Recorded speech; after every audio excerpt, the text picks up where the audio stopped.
లూకా రాసిన శుభవార్త 19వ అధ్యాయం 29వ వచనం నుండి 38వ వచనం వరకు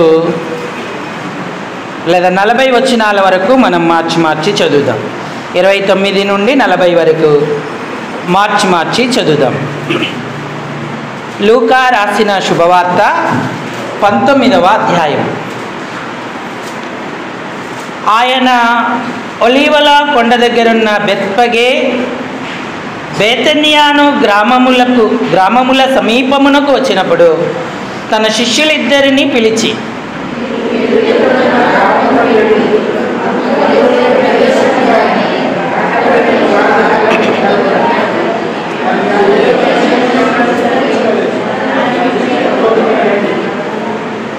ఎవరైనాను మీరెందుకు దీన్ని విప్పుచున్నారని మిమ్మును అడిగిన ఎడల ఇది ప్రభువునకు కావలసి ఉన్నదని అతనితో చెప్పడని వారికి చెప్పి వారిని పంపెను.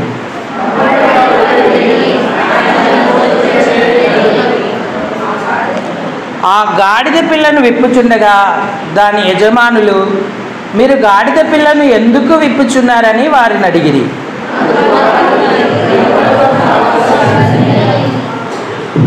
తర్వాత వారు యేసునొద్దకు దాన్ని తోలుకొని వచ్చి ఆ గాడిద పిల్ల మీద తమ బట్టలు వేసి యేసును దాని మీద ఎక్కించి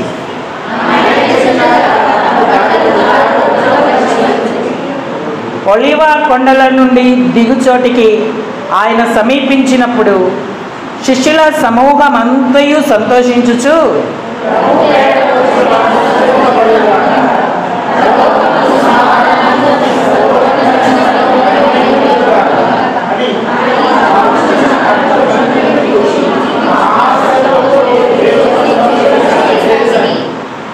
ఆ సమూహములో ఉన్న కొందరు పరిసయ్యులు, బోధకుడా, నీ శిష్యులను గద్దింపమని ఆయనతో చెప్పగా,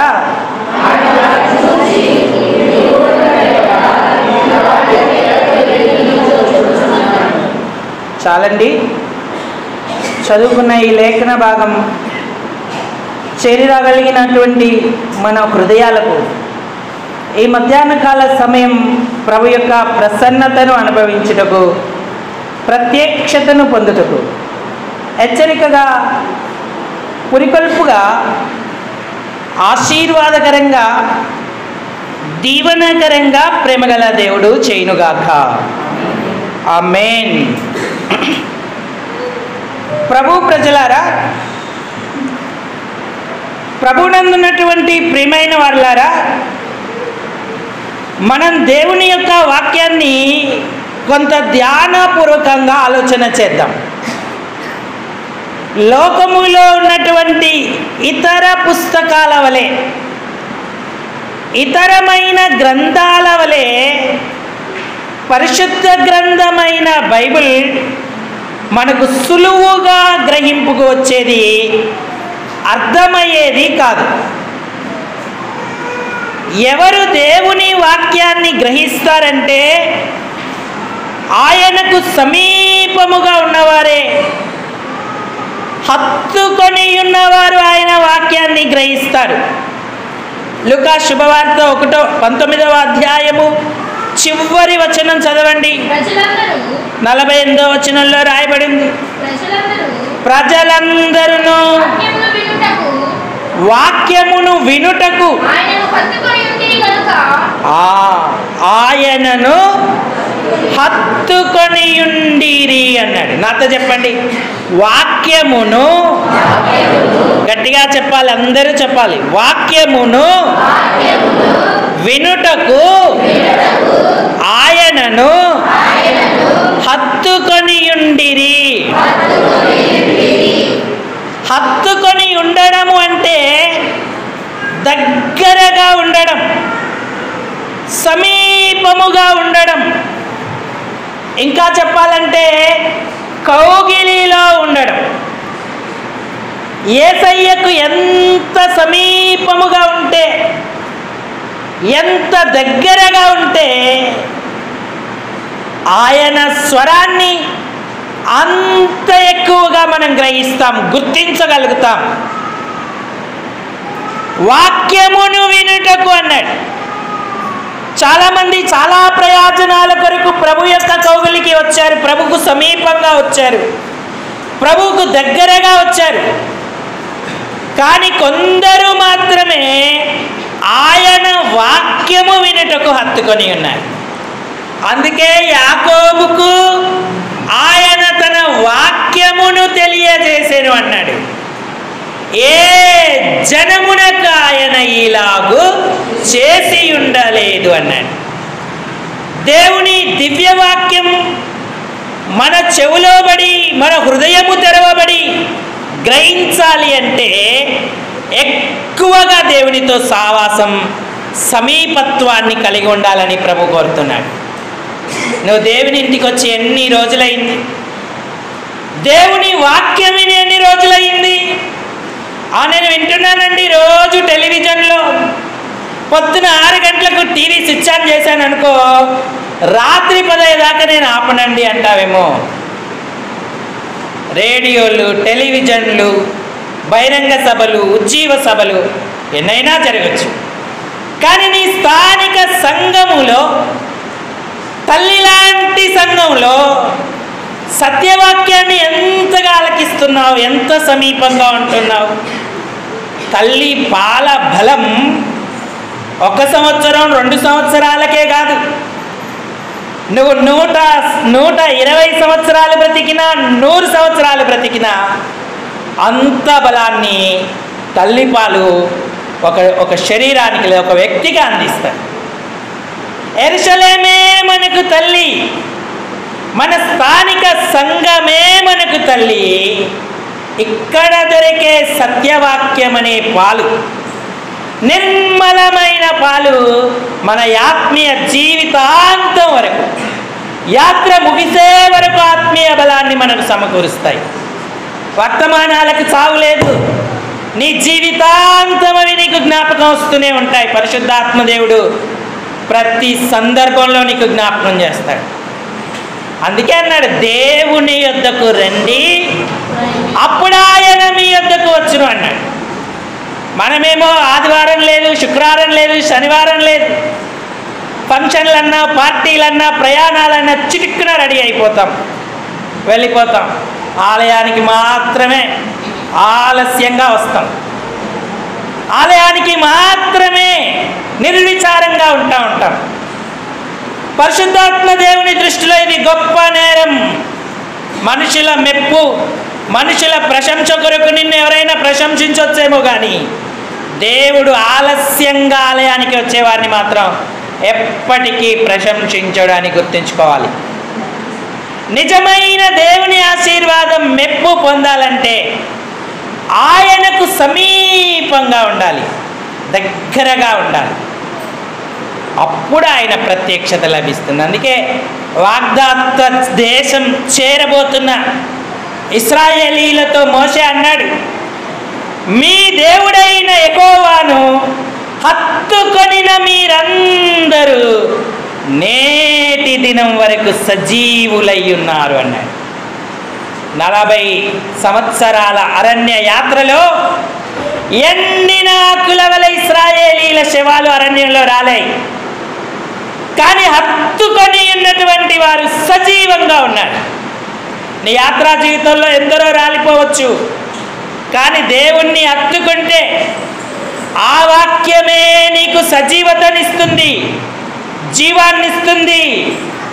మన వాగ్దాత్త దేశం పరలోకములో అడుగు పెట్టించేటువంటి కృపను, బలాన్ని మనకు అనుగ్రహిస్తుంది. అందుకే యెఫున్నె కుమారుడైన కాలేబు, నూను కుమారుడైన యెహోషువ ధైర్యముగా వాగ్దాత్త దేశంలో అడుగుపెట్టి దేవుడు అనుగ్రహించిన అక్షరార్థమైన ఆశీర్వాదాలు, త్రవ్వని బావుల నీళ్లు తాగారు, నాటని ఒలివ ద్రాక్ష తోటల ఫలాలను తిన్నారు, కట్టని ఇళ్లల్లో నివాసం చేశారు, ఎన్నో ప్రశస్తమైన దీవెనలను సొంతం చేసుకున్నారు. నీ కొరకు సిద్ధపరుస్తున్న ఆ పరలోక పట్టణంలో ప్రవేశించాలంటే అనుకూల సమయాన్ని వినియోగించుకోవాలి. ఎందుకంటే రేపటి దినాన నీ ఆరోగ్యాన్ని చేతిలో ఉండదు.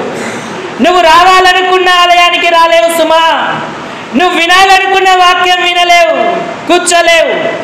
కొంచెం బీపీ ఎక్కువైతేనే మనసును నిలపలేము, ప్రార్థించలేము, ఏకాగ్రతను కుదుర్చుకోలేము. ఇప్పుడు నీకు దేవుడు ఆరోగ్యం ఇచ్చాడు, సమయం ఇచ్చాడు, అవకాశం ఇచ్చాడు. దీన్ని నీవు సద్వినియోగం చేసుకోకపోతే మూలిగేటువంటి పరిస్థితులు నీకు సమీపమవుతాయి. అప్పుడు ఎవరు ఎన్ని ప్రయత్నాలు చేసినా ప్రయోజనమేమీ ఉండదు. కాబట్టి హత్తుకొని ఉండడానికి, సమీపముగా ఉండడానికి నువ్వు ప్రయత్నిస్తే ప్రభు తన స్వరాన్ని వినిపించి నిన్ను నూతనపరచడమే కాదు, ఇంకా ఎక్కువైన ఆశీర్వాదాలకు అరుగురాలిగా చేస్తాడు. ఏదో మతంలో ఉన్న వారిలాగా పండుగలు, ఆచారాలు, సాంప్రదాయాలు, వ్యవహారాలతోనే ఆనందించడం కాదు. అందులో దేవుడు మన కొరకు సిద్ధపరిచిన పరమార్థాన్ని గ్రహించి అది మనం సొంతం చేసుకుంటే ధన్యులమవుతాం. అది మనం స్వతంత్రించుకుంటే ఆయన ఆశీర్వాదాలను పొందేటువంటి వారంగా ఉంటాం. మట్టలాదివారం అని సార్వత్రికమంతా జరుపుకోవచ్చు, కానీ ఆత్మీయతను గ్రహించినంత కాలం అది అక్షరార్థమైన ఆచారంగానే మిగిలిపోయి ఉంటుంది.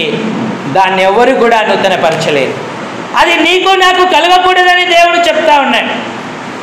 ఈ సంఘటన నలుగురు సువార్తికులు ఎంతో చక్కగా వివరించారు. మత్తయి ప్రవక్త చెప్పినది నెరవేరినది అన్నాడు.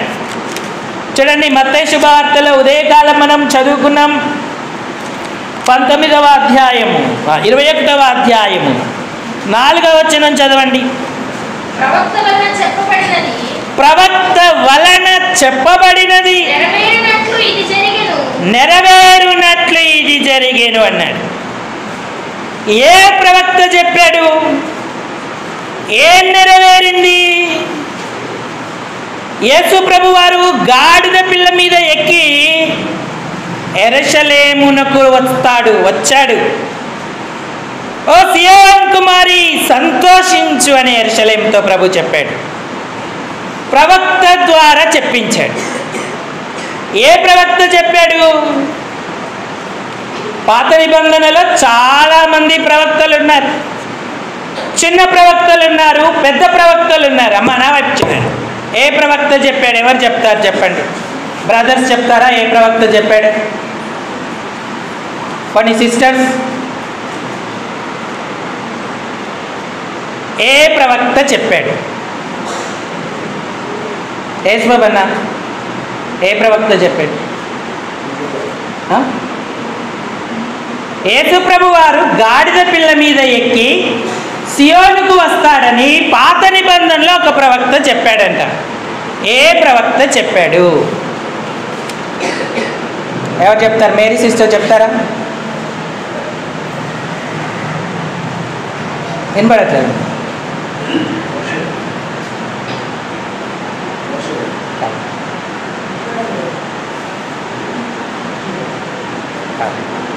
ఊరికే పరీక్ష కొరకు అంతే, మిమ్మల్ని ఏదో తక్కువ చేయాలని కాదు. మీకు తెలుసు రత్నకుమార్ అక్క,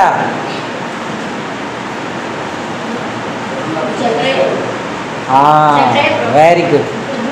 ఏ ప్రవక్త? 9:9 చూడండి. సెల్లు యాప్ చూసి చెప్తున్నావు తల్లి. జకర్యా గ్రంథం 9:9. బహుగా సంతోషించుడి, ఉల్లాసంగా ఉండుడి, నీ రాజు నీతిపరుడును రక్షణ గలవాడును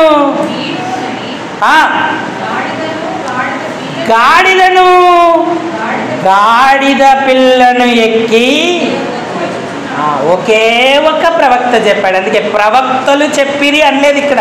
మత్తయి ప్రవక్త వలన చెప్పబడినట్టుగా అన్నాడు. యేసయ్య గాడిద పిల్ల ఎక్కి వస్తాడని జకరియా అనే ప్రవక్త చెప్పాడు. మత్తయి దాన్ని తిరిగి రాశాడు. ఈ ప్రవచనం నెరవేరిందని సువార్త రాసిన ప్రతి వ్యక్తి దాన్ని తన పుస్తకంలో జ్ఞాపకం చేస్తూ వచ్చాడు. ప్రవచన పురుషుడు, ప్రవచనములను నెరవేర్చిన వాడు యేసు ఒక్కడే. మన ఇంటర్మీడియట్ 10th క్లాస్ ఎగ్జామ్స్ జరిగాయి. ఎవరో వీడియోలో ఆ అబ్బాయిని అడుగుతున్నారు, అయ్యా అన్ని ఎగ్జామ్స్ రాశారు కదా, మీకు ఎన్ని మార్కులు వస్తాయని అడిగారు. అన్ని సబ్జెక్టులలో 90% వస్తాయని, కానీ ఒక్క సబ్జెక్టులో తప్పిపోతానండి, చెప్పలేనంట. ఎందుకు అంటే నా ముందు కూర్చున్న అతను రాలేదు అని చెప్పాడు. ఆ రోజు అతను ఆబ్సెంట్. బైబిల్ యాప్ చేతిలో ఉందిగా, అందుకే పాస్ అయ్యారు మీరు. ప్రవక్తను ఈజీగా కనుగొనగలిగారు. జకరియా దేవుని ఆత్మవశుడై చెప్పాడు, అది నెరవేరింది. ఈ ప్రవచనములో ముఖ్యంగా లేదా ఈ సంఘటనలో మట్టలాదివార దినాన జ్ఞాపకం చేసుకునే విషయం ఏంటంటే గాడిద పిల్ల. ఏ విషయాన్ని జ్ఞాపకం చేసుకుంటాం అమ్మ? అందరు చెప్పండి, ఏ విషయాన్ని జ్ఞాపకం చేసుకుంటాం? ఉదయం టిఫిన్ చేశారా? ఈరోజు కాస్త ముందు ఆరంభించిన ముందు తీసుకెళ్ళి వదిలేద్దామని, కానీ మీరు చాలా ఆలస్యం చేసినట్టున్నారు. గాడిద పిల్ల చెప్పండి నాతో అందరూ, ఇంకా గట్టిగా చెప్పండి. బైబిల్లో కొన్ని గాడిదలు ఉన్నాయి. క్లుప్తంగా స్పష్టంగా నేను మీతో చెప్పి ముగించాలనుకుంటున్నాను. మొదటి గాడిద. ఏ గాడిద? గాడిద ప్రభువుకు కావలసి ఉన్నది అని మనకు అర్థమైంది. అయితే ఏ గాడిద ఆయనకు కావాలి? అన్ని గాడిదలు ఉపయోగపడవు.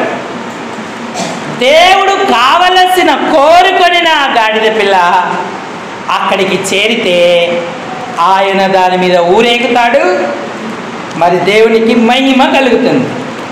మొట్టమొదటిగా 16 ఆదికాండం 16వ అధ్యాయము 12వ వచనం చదవండి. అతడు అడవి గాడిద వంటి మనుష్యుడు, అతని చెయ్యి అందరికిని, అందరి చేతులు అతనికిని. ఇష్మాయేల్ గూర్చి దేవుడు చెప్పినటువంటి మాట. ఇష్మాయేలును గురించి ఆయన అంటున్నాడు, అతడు అడవి గాడిద వంటి మనుష్యుడు అన్నాడు. అతని చెయ్యి అందరికిని, అందరి చేతులు అతనికి విరోధముగా ఉండును అని చెప్పబడింది. ఈ స్వభావము కలిగిన గాడిద పిల్ల ఆయన వాడుకోవడానికి ఉపయోగంగా లేడు. ఇష్మాయేలు లాంటి స్వభావం ఏం చూపిస్తుందంటే, లేదా అడవి గాడిద స్వభావం ఏమి చూపిస్తుందంటే పాపపు రక్షణ లేనటువంటి స్థితిని చూపిస్తుంది. అడవి గాడిద అరణ్యమునకు అలవాటు పడుతుంది. ఇర్మియా గ్రంథం 2వ అధ్యాయం, పాపపు స్వభావము కలిగిన మనుష్యుడు లోకానికి అలవాటు పడతాడు. నేత్రాశ, శరీరాశ, జీవపు డమ్మములలో బ్రతుకుతాడు తప్ప రక్షణ అవగాహనను గురించి ఆలోచన కలిగి ఉండడు. ఇర్మియా 2:24 అరణ్యమునకు అలవాటు పడిన అడవి గాడిదను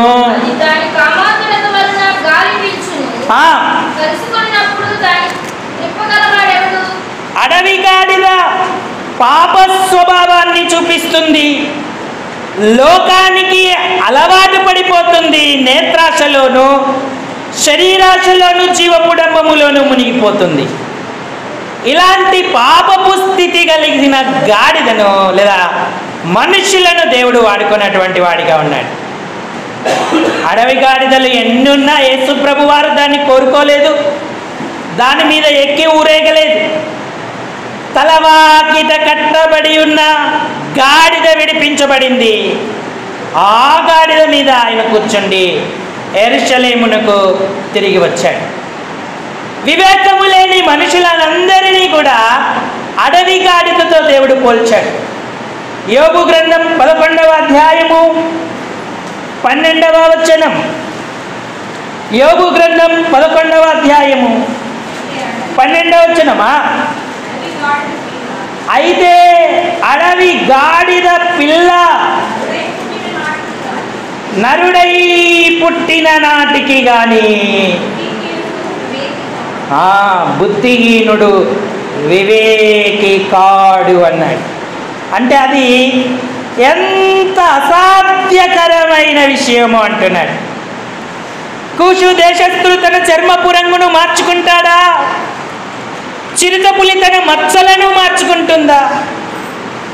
పాపానికి కీడు చేయడానికి అలవాటు పడిన మీరు మేలు చేయవల్లపడదు అన్నాడు. పుణ్యస్థానాలు, జపతపాలు, తీర్థయాత్రలు మన స్వభావాన్ని మార్చవు. నువ్వు 40 రోజులు మాలేసుకున్నా, బట్టలు మార్చుకున్నా, ధర్మ కర్మ సంస్కారాలు చేసిన లోపల ఉన్న పాపము నిన్ను మార్చదు అని గుర్తించాలి.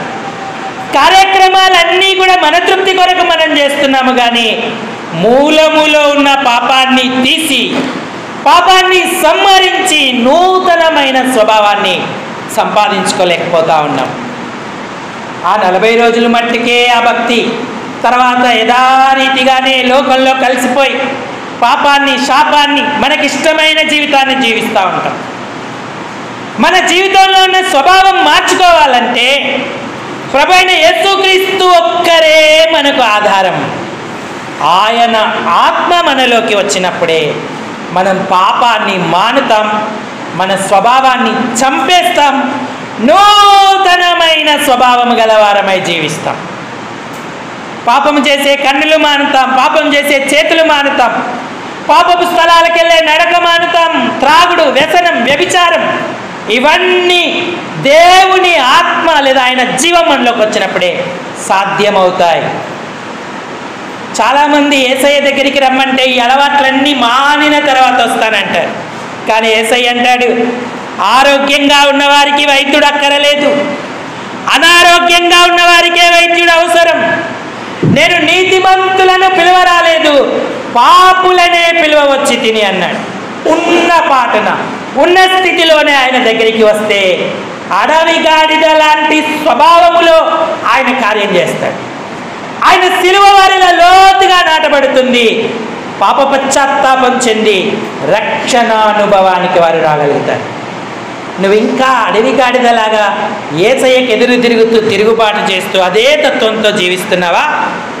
నువ్వు యేసుకు ఉపయోగపడలేవు, శాంతి, నెమ్మది, సమాధానాలు పొందలేవు, ఆయనను అనుభవించలేవు. మట్టలాది వారం ఒకవేళ నువ్వు తెల్లబట్టలు వేసుకొని ఖర్జూరం బట్టలు చేతి పట్టుకొని వీరంతా తిరిగిన ప్రయోజనం ఏమీ లేదు.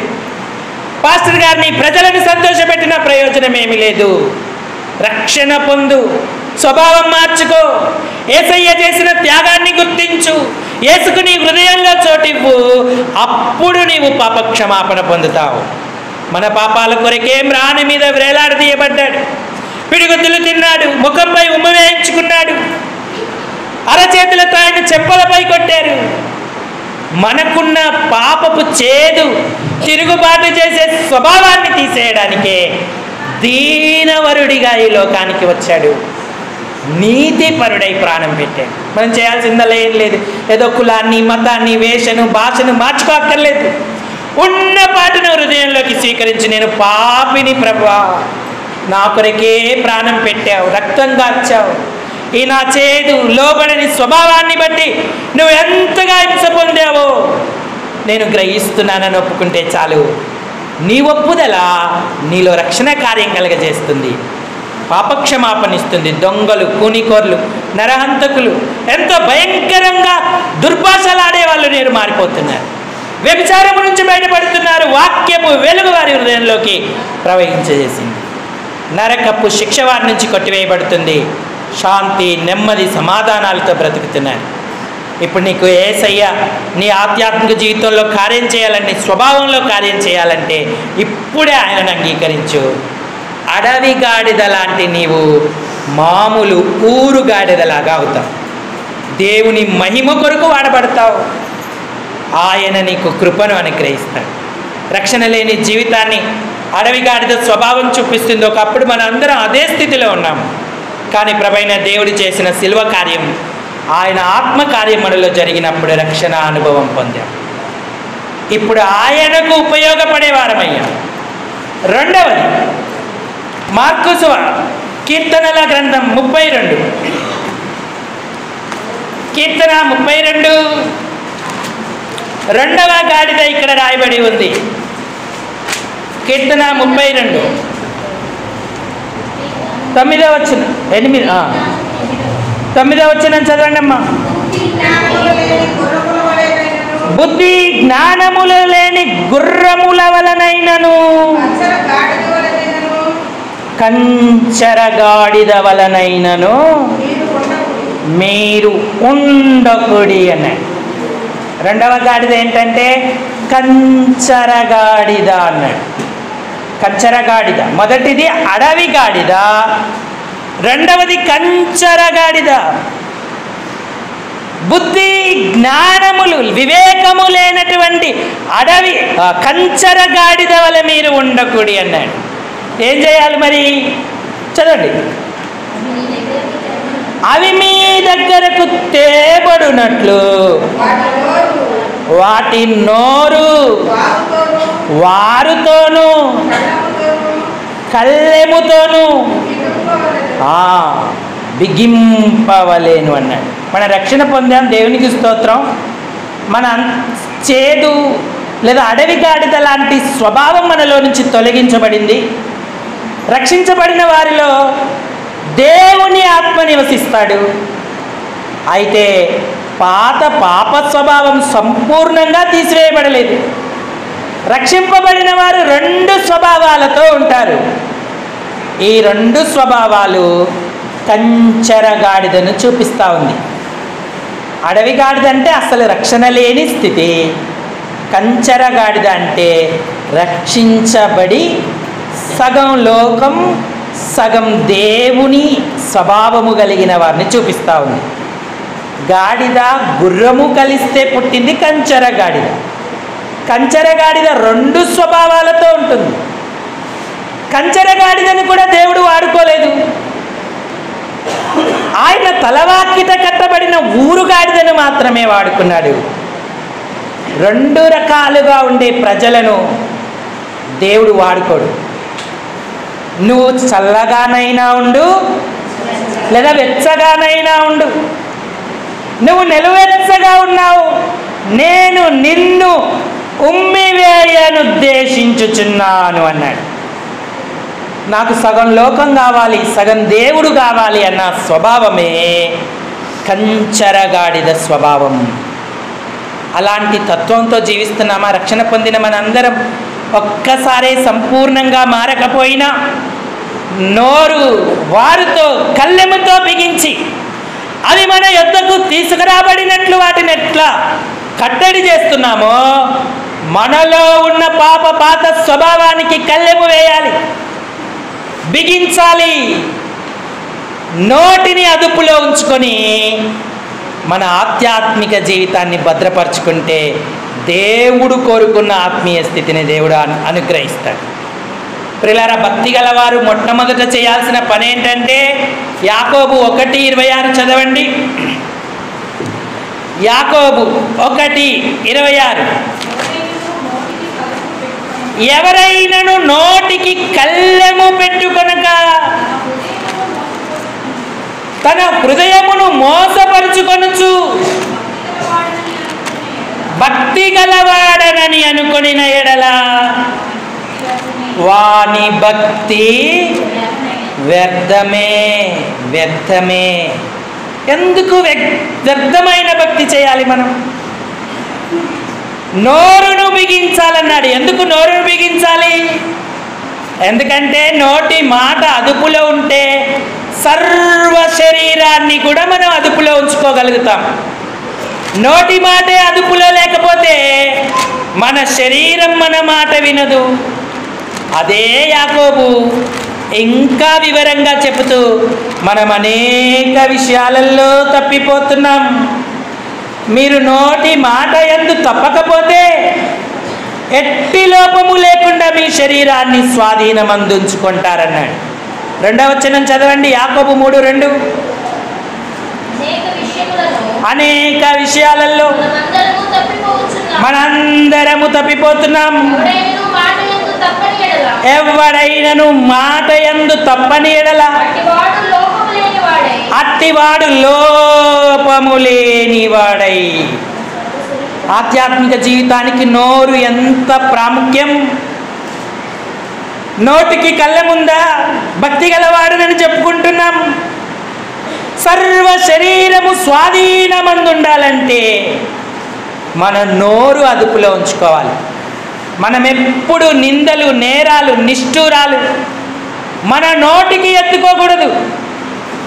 మన నోట ఆయన మాట ఉండాలి, ఆయనను గూర్చిన ధ్యానం ఉండాలి, మన నోట ఆయన పాట ఉండాలి. ఈ నిందలు, నేరాలు, నిష్ఠూరాలు అన్నీ మనకు కుష్టం మన ఆధ్యాత్మిక జీవితానికి. ఆయన మాట, ఆయన ధ్యానం, ఆయన ప్రభావ వర్ణన మన నోట ఉన్నప్పుడు అది మనకు దేవునికి ఇష్టమయ్యేలా చేస్తుంది. అందుకే అన్నాడు, భూమి మీద నున్న భక్తులే శ్రేష్ఠులు, వారు కేవలము నాకు ఇష్టులు అన్నాడు. మరి అలాంటి ఆధిక్యతను అనుభవిస్తున్నామా? కంచరి గాడిదవలే ఉంటున్నామా? మీ మాట అవునంటే అవును, కాదంటే కాదు. యేసయ్యే ప్రధాన యాజకులు, పెద్దలు పట్టినప్పుడు ఊరకుండేను అని చదువుతూ ఉంటాం. అన్యాయపు తీర్పు, అన్యాయంగా నేరాలు మోపారు. అయినా ఆయన ఊరకున్నాడు.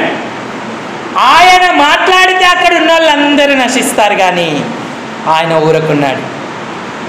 భక్తికి ప్రధానమైన సాధనం మనం ఎంత మౌనంగా ఉంటే అంత ధన్యులం అవుతాం. కంచరగాడిద స్వభావం 2 రకాలుగా, ఒకప్పుడు ఆత్మీయంగా ఉంటాం, ఒకప్పుడు శారీరకంగా ఉంటాం. ఇది ఎంతో ప్రమాదం.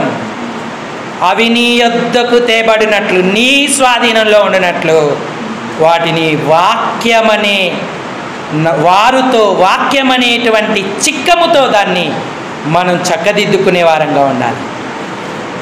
అవయవములలో నాలుక చిన్న అవయవమే కానీ అది బహుగా అదిరిపడును అన్నాడు. ఎంత చిన్న నిప్పు ఎంత పెద్ద అడవిని తగలబెడుతుంది. మీరు ఇంటికి వెళ్ళాక 3వ అధ్యాయం అంతా చదవండి.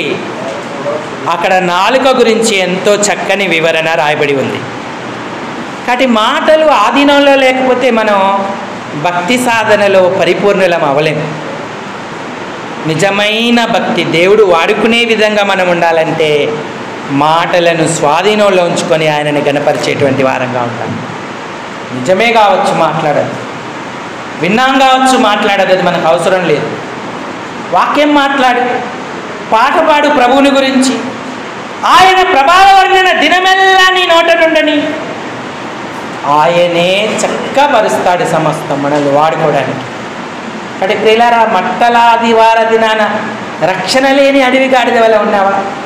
ఒకవేళ రక్షించబడి కూడా లోకం అలాగే దైవత్వం అనే 2 రకాలైన స్వభావాలతో ఉండి నలిగిపోతున్నావా? నీ ప్రభువును మాదిరిగా పెట్టుకో, వాక్యముతో చిక్కం వేసుకో, దేవుడే నీ పక్షంగా పనిచేస్తాడు. దావీదు లాంటి మహారాజు సైతం ఏమన్నాడంటే, భక్తిహీనులు నా ఎదుట ఉన్నప్పుడు నా నోటికి చిక్కము వేసుకొంటిని అన్నాడు. చిక్కము, పశువులకు చిక్కం వేసుకున్నట్టుగా తన నాలుకకు చిక్కం వేసుకున్నాడు. 39వ కీర్తన 1వ వచనం, త్వరగా సాయం చేయాలి. 39వ కీర్తన 1వ వచనం, నా నాలుకతో పాపము చేయకుండానట్లు నా మార్గములను జాగ్రత్తగా చూసుకొందును. భక్తిహీనులు నా ఎదుట ఉండినప్పుడు నా నోటికి చిక్కము ఉంచుకుందుననుకొంటిని. చదవండి, నేను ఏమీ మాట్లాడక మౌనినైతిని, క్షేమము గూర్చి అయినను పలకక నేను మౌనముగా ఉంటిని, అయినను నాకు విచారం అధికమాయను.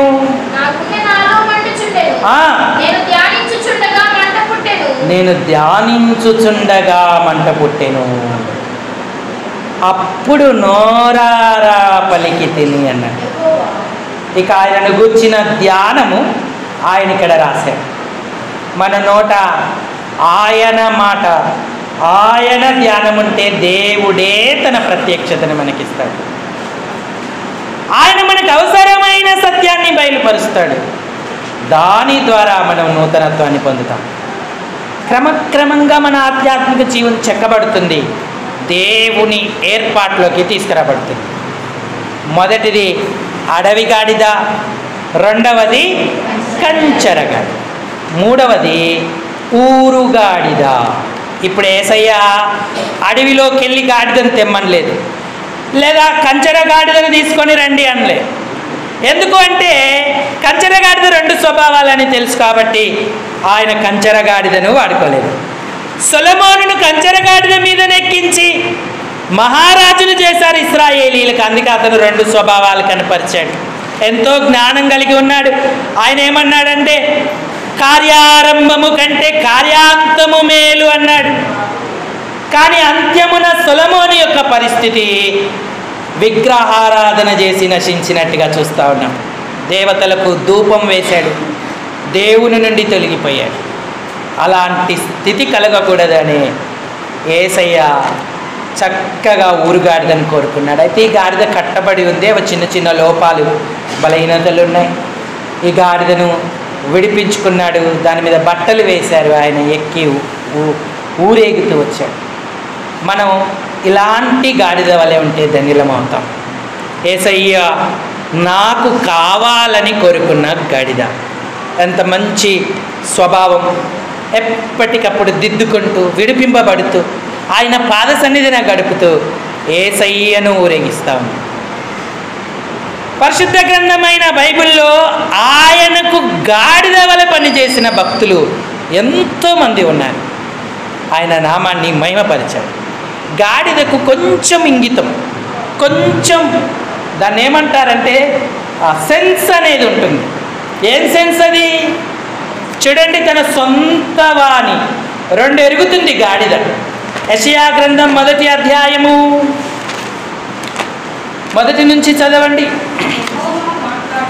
యెహోవా మాట్లాడుచున్నాడు, ఆకాశమా ఆలకించు, భూమి చెవియొగ్గు,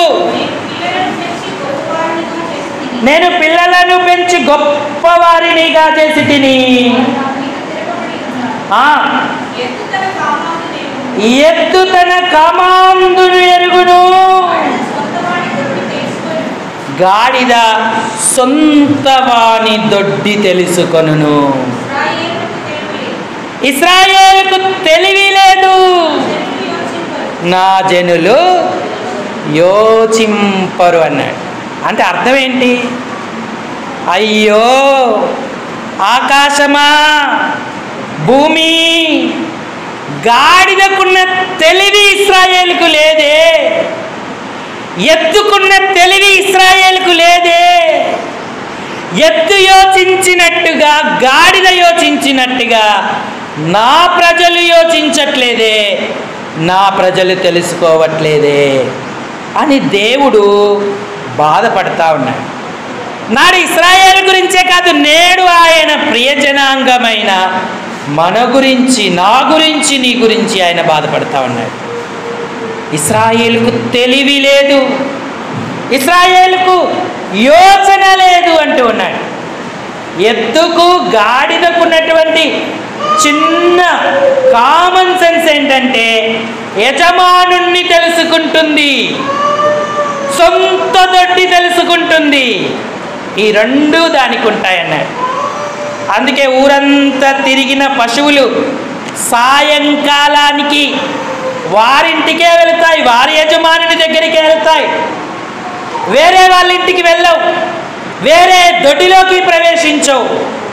సొంత దొడ్డి, సొంత యజమానుని గుర్తిస్తూ ఉంటాయి. ఈనాడు ఇశ్రాయేలీలకు ప్రవక్త ఎవరో అర్థం కావట్లే. యెషయా ప్రవక్త, ఇర్మియా ప్రవక్త, లేదంటే జకరియా ప్రవక్త. అరే వీళ్ళు మన ప్రవక్తలు కాదు, వీళ్ళెప్పుడు మనల్ని తిడుతూనే ఉంటారు, వీళ్ళెప్పుడు మనల్ని కోపడుతూనే ఉంటారు, వీళ్ళు మనల్ని పొడం చేస్తారు, ఎప్పుడు పొడవడమేనా, వీళ్ళు మనకు క్షేమం ఇచ్చేవాళ్ళు కాదు అని అబద్ధ ప్రవక్తలను నమ్ముతున్నారు, అబద్ధ బోధకులను నమ్ముతున్నారు, అబద్ధకుల వెంట వెళుతూ ఉన్నారు. యెషయా అదే బాధపడుతున్నాడు, ఇర్మియా అదే బాధపడుతూ ఉన్నాడు. నిజమైన నీ యజమానుడు నీ దొడ్డి తెలుసా? చాలామందికి స్థానిక సంఘ ప్రత్యక్షత ఉండదు, కాపరి ఎవరో గుర్తించడు. అందరూ పాస్టర్లేనండి, అన్ని సంఘాలు మనవే అండి, ఏ సంఘానికి వెళ్తే ఏమవుతుంది అనుకుంటారు. అది పొరపాటు. నిన్ను రక్షించుకొని ఒక ఏర్పాట్లో ఉంచి ఒక స్థానంలో నిన్ను నాటాడు. నీవు నీ మందల దగ్గర, నీ కాపరి దగ్గర ఉండాలి. పరమగీత కన్యక ఏమంది? నా జతకాండ్ల మండల యొద్ద నేనెందుకుండవలేను? ఓ కాపరి, నా మంద ఎక్కడా, నేనెక్కడా అని ప్రశ్నిస్తా ఉంది. మధ్యాహ్నం ఎండవేళ శ్రమ దినాన ఎక్కడ నీడకు వాటిని నువ్వు తోలుదువో నాకు చెప్పవా అని అడుగుతా ఉంది. పరమగీత గ్రంథం 1వ అధ్యాయం 7వ వచనం, నా ప్రాణ ప్రియుడా నీ మందను నీ వెచ్చట మేపుదువో, మధ్యాహ్నమున నీ వెచ్చట నీడకు వాటిని తోలుదువో, నాతో చెప్పుము ముసుగు వేసుకొనిన దాననై నీ జతకాండ్ల మందల యొద్ద నేనెందుకుండవలేను. అప్పుడు ప్రియుడు అంటున్నాడు, ప్రభువైన యేసు, నారీమణి సుందరి, అయ్యో అది నీకు తెలియకపోయేనా? మందల అడుగు జాడలను బట్టి నీవు పొమ్ము, మంద కాపరుల గుడారాల యొద్ద నీ మేక పిల్లలను, నీ ఆత్మీయ జీవితాన్ని మేపుకో, బలపరుచుకో. అక్కడికెళ్ళి ఇక్కడికెళ్ళి రెంటికి చెడ్డ రేగడిలాగా ఉండకు. మందల అడుగు జాడ ఎక్కడ గృహకూడిక ఉంటుందో తెలుస్తుందా? ఏ రోజు శుక్రవార ప్రార్థన స్త్రీల కూటమి అర్థమవుతుందా? ఏ సమయాన సంఘం అంతటి కొరకు ప్రార్థిస్తుందో గుర్తిస్తున్నావా? రాత్రికాల ప్రార్థనలు తెలుసా? ఉపవాస ప్రార్థనలు తెలుసా? మందల అడుగు జాడలవి, వాటిని బట్టి పొమ్ము అంటూ ఉన్నాడు. ఊరుగాడిద ఎంతో తెలివితో మరి ఈ విధంగా సొంత దొడ్డిలోకి, సొంత యజమానుని దగ్గరికి వెళ్తుంది. అప్పుడు చక్కగా ఆ గాడిదకు మేత వేయబడుతుంది, నీళ్లు పెట్టబడతాయి. అవసరమైతే ఆ గాడిద ఎక్కడ తిరిగినప్పటికీ దాన్ని శుభ్రం చేసి యజమానుడు వాడుకోవడానికి దాన్ని సిద్ధం చేస్తూ ఉంటాడు. ఊర్లో తిరిగినప్పుడు బురద, మట్టి, ఇతరాత్రమైన దుమ్ము, ధూళి అంటవని కావుగా, ఇంటికి వచ్చిన తర్వాత పశువులకు శుభ్రంగా స్నానం చేయించిన రీతిగా ఆయన మనల్ని కడిగి శుద్ధి చేసి చక్కగా వాడుకోవడానికి సిద్ధం చేస్తాడు, మనల్ని ఉపయోగించుకుంటాడు. ఆ ఊరు గాడిద ఎంత ధన్యకరమైంది. కాబట్టి నీకు ఒక స్థానిక సంఘం ఉండాలి, అక్కడికి ఇక్కడికి పరిగెట్టదు. నీ కాపరి స్వరం నువ్వు వినాలి. నా గొర్రెలు నా స్వరము వినును అన్నాడు, అవి నన్ను వెంబడించును అన్నాడు. ఈ గాడిద ఎంత తెలివిగా యజమానుని మాట విని యజమానికి లోబడి ఆయన అనుసరించి నడిచింది. అందుకే యేసయ్య వాడుకున్నాడు. బిలాము కూడా దేవుని గాడిద లాంటి వాడే, కానీ బిలాము దేవునికి ఎదురు తిరిగాడు. కానీ బిలాము యొక్క గాడిద దేవునికి లోబడింది. మీరు ఇంటికి వెళ్ళాక సంఖ్యాకాండం 21వ అధ్యాయంలో చదవండి. గాడిద బిలాముకు బుద్ధి చెబుతూ వచ్చింది, నువ్వా గాడిదవు, నేనా? నేను నీ గాడిదనైనప్పటికీ ఎప్పుడైనా నీకు ఎదురు తిరిగానా? ఎన్నడైనా నీ మాట వినకుండా నేను మోయకుండా విన్నానా? మరి నువ్వెందుకు దేవుని మాట వింటలేవు? ఇశ్రాయేలును శపించొద్దని దేవుడు చెప్తా ఉంటే నువ్వెందుకు ఇశ్రాయేలును శపిస్తా ఉన్నావు? ఆశీర్వదించు అని ఆ గాడిద చెప్తా ఉంది. ఎదుట కత్తి దూయబడినటువంటి దూత బిలాము కనబడట్లేదు, కానీ ఆ గాడిదకు కనబడతా ఉన్నాడు. గాడిదకు దేవుడు నోరు ఇచ్చి ఆయనకు బుద్ధి తెప్పించాడు. ప్రవక్త యొక్క మతిహీనతను దేవుడు పూడగొట్టినటువంటి వాడిగా ఉంది. కానీ ప్రియులారా, ఈనాడు మనం అలాంటి స్థితిలో ఉండకూడదు. దేవుడికి లోబడేటువంటి వారం, ఎదురు తిరిగే వారంగా ఉండకూడదు. దేవుడికి లోబడేటువంటి వారంగా ఉండాలి. అప్పుడు ఆయన ఆశీర్వాదం మనకు కలుగుతుంది. చూడండి, బిలాము గురించి యూదా పత్రికలో యూదా రాస్తూ ఆ మాట చెప్తూ వచ్చాడు. గాడిద ద్వారా మెలకువ తెచ్చుకున్నాడు, కానీ ప్రయోజనం ఏమీ లేదు. అప్పటికే అంతా కూడా అయిపోయింది. యూదా పత్రిక 11వ వచనం చదవండి. అయ్యో వారికి శ్రమ, వారు కయీను నడిచిన మార్గాన నడిచిరి, బహుమానము పొందవలెనని బిలాము నడిచిన తప్పు త్రోవలో ఆతురముగా పరిగెత్తిరి. కానీ ప్రియులారా, ఇలాంటి స్థితిలో ఉండకూడదు. బిలాము బుద్ధి తెచ్చుకోలేదు. మనము ఊరుగాడిదలాగా తెలివిగా వివేకం కలిగి ఉండి ఆయనను సేవించేటువంటి వారంగా ఉండాలి. ఎన్ని గాడిదలు చూసామమ్మా? గట్టిగా చెప్పండి. మొదటి గాడిద ఏంటి? గట్టిగా చెప్పాలి. రెండవ గాడిద, మూడవ గాడిద, నాలుగో గాడిద. మీరు చెప్పండి, ఇక నేను చెప్పండి. అడ్డగాడిద. అందరూ తలలోంచి కళ్ళు మూసుకోండి, ప్రార్థన చేసి.